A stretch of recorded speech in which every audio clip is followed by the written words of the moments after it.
Every investor I meet says the same thing. Tahir, when the markets dip, I'm going to buy, I'm ready. And when the market actually dips, when the uncertainty actually arrives and something happens, they freeze. They say, well, maybe I'll wait even further. Maybe now is not the right time to buy. Let me wait and see. And what happens next? They wait and wait and wait. The markets start recovering, and then they buy at the top because now everyone else is buying and it feels safe again.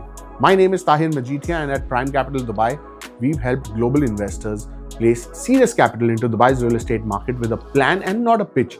We've deployed over 5 billion dirhams across multiple market cycles, and in this video, I'm going to break down why most investors get the timing wrong, how seasoned investors actually deploy capital during periods of uncertainty, and a real strategy you can use if you're looking at Dubai right now. There's a famous principle in investing: be greedy when others are fearful.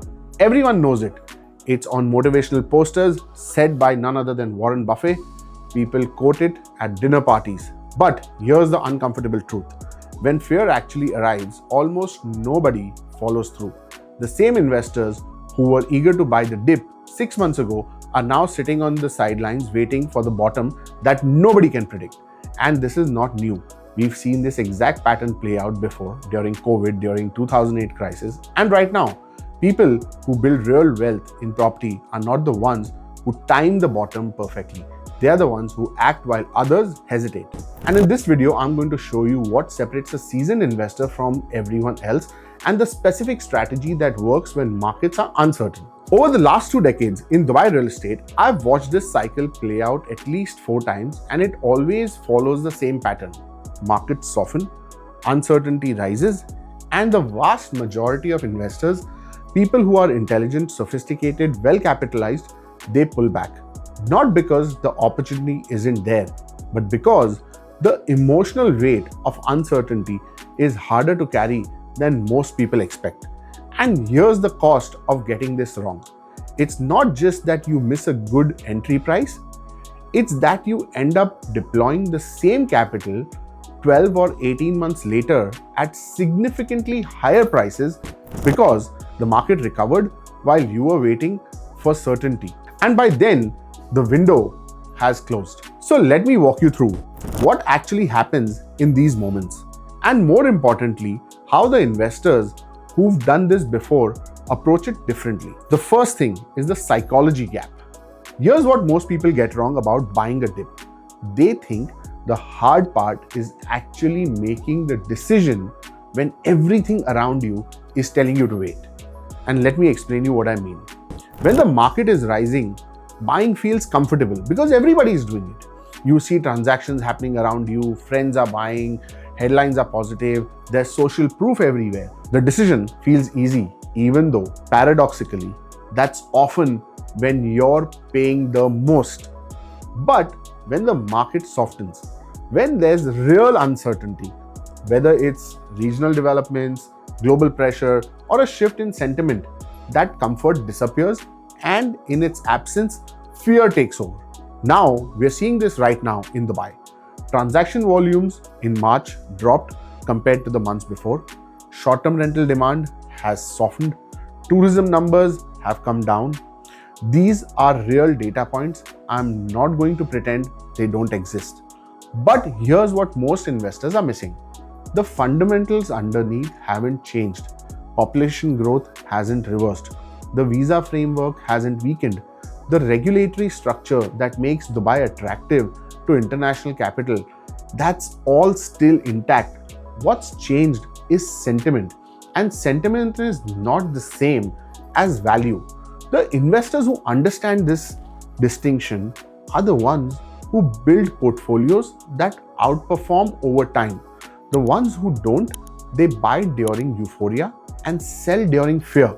And that's the most expensive pattern in investing. So here's the takeaway. If you're watching the Dubai market right now and feeling uncertain, that feeling is normal. It would be unusual not to feel it. But the question you need to ask yourself is not, is this the bottom? Nobody knows that. The question is there value here that I wouldn't have access to 6 months ago? And if the answer is yes, then the next step is about how you structure your entry, not whether you enter at all.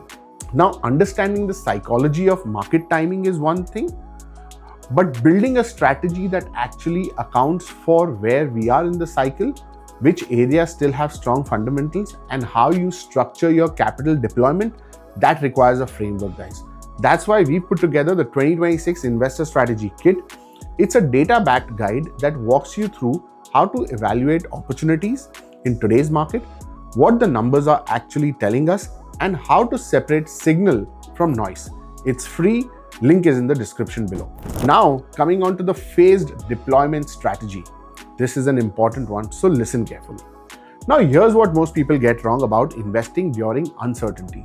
They think it's binary. Either you go all in or you wait. That's not how seasoned investors operate. Let me give you a real example.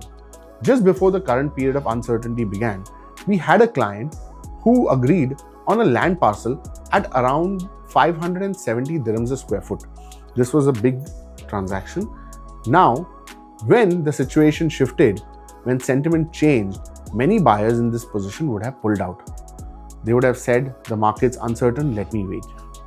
He did the opposite. He renegotiated and we agreed on a new price, and we were able to acquire the same land parcel at 480 dirhams per square foot. He went ahead, closed it. This is a transaction in the range of 60-70 million dirhams. Now, that's not a small commitment, but this is someone who has been through cycles before. He understands that uncertainty is where the negotiation leverage lies. Now, I'm not saying everyone should go on and deploy 50-60 million dirhams tomorrow. Okay, not everyone can do that. That's not the point. The point is to explain you how the framework works. Now, here's how this works in practice. Let's say you have 10 million dirhams to deploy. A new investor's instinct is either to deploy all of it now, which feels risky, or to deploy none of it, which feels safe but will cost you the opportunity. A seasoned investor does neither. They break it into phases. Deploy 2 to 3 million now into something where the value is clear and the fundamentals are strong. Then watch if the market softens further. If you have capital ready to deploy at even better prices, and you average down your overall entry. If the market stabilizes, you've already secured your position at a favorable price. This is not speculation. This is how institutional investors approach every market. Equities, bonds, real estate. They don't try to catch the exact bottom. They deploy systematically in tranches based on value relative to fundamentals. So if you're looking at Dubai right now, the question isn't, should I wait for the bottom? The question is, can I identify value today? And do I have a plan for deploying capital in phases if conditions shift? That's the difference between reacting to uncertainty and using it strategically. Now, what history actually shows us? Now, I want to address something that I hear constantly, and it's the idea that investing during periods of disruption is inherently reckless because the data shows the exact opposite. Let me take you back to 2019 and 2020. Before COVID, Dubai's property market had already softened. Prices had come down, sentiment was weak, and then the pandemic hit, and it felt like the world was ending. Tourism stopped, people left, the market went very quiet. Now, what happened to the investors who stepped in during that period? Let me give you numbers. Villa prices in Dubai have risen over 200% since the pandemic low. Not in some niche segment, across established communities with real demand. Investors who deployed capital in 2020 and early 2021, when it felt the most uncomfortable, they captured the entire upswing. And the investors who waited, the ones who said, let me see how this plays out, they came back in 22, 23, 24 at significantly higher prices. Some of them are still waiting for a correction back to the prices they missed. Now, I'm not drawing a direct comparison and saying today is exactly like 2020. Every cycle is different. The dynamics are different. The global context is different. But the pattern of human behavior is remarkably consistent, guys. Fear creates opportunity for those who are prepared and regret for those who hesitate. Now contrast that with investors who bought during the peak of 2024 and 25 at the height of market enthusiasm. Many of those investors bought off-plan properties that won't be handed over for 2 to 3 years. Whether they see returns depends entirely on where the market is at that point. They're not in a bad position, but they're certainly in not the same position as someone who bought at a discount during a period of uncertainty. And this brings me back to where we are right now. We are in a period where deals are available that were not on the table 3 months ago. Sellers are motivated, developers are offering flexibility, negotiating positions have shifted. This doesn't mean the market is falling apart. It means conditions have temporarily tilted in the buyer's favor. We are heading into a buyer's market. The investors who recognize this and act methodically are ones who look back in 3 to 5 years and say, that was the right call. Now look, understanding the theory is one thing, executing on it is another, because every investor's situation is different. Your budget, your passport, your timelines, your risk appetite, all of these change the approach. If you want a clear plan tailored to your specific situation, book a strategy call with me or my team. We'll take a look at your capital, your objectives, and the opportunities that are actually available right now. And we'll honestly tell you whether this is the right time for you to move. And if not, we'll tell you that too. The link is in the description. Now, everything we've talked about today, the psychology, the phased deployment strategy, the historical patterns, it all depends on one critical factor: where you deploy that capital, because not every area in Dubai benefits equally from a market recovery. Some areas bounce back fast, others take years, and the difference comes down to fundamentals that most investors don't look at closely enough. That's exactly what I'm going to break down in the next video: which areas are positioned for the next cycle and which ones to be cautious about. Make sure you're subscribed so you don't miss it, and I'll see you very soon.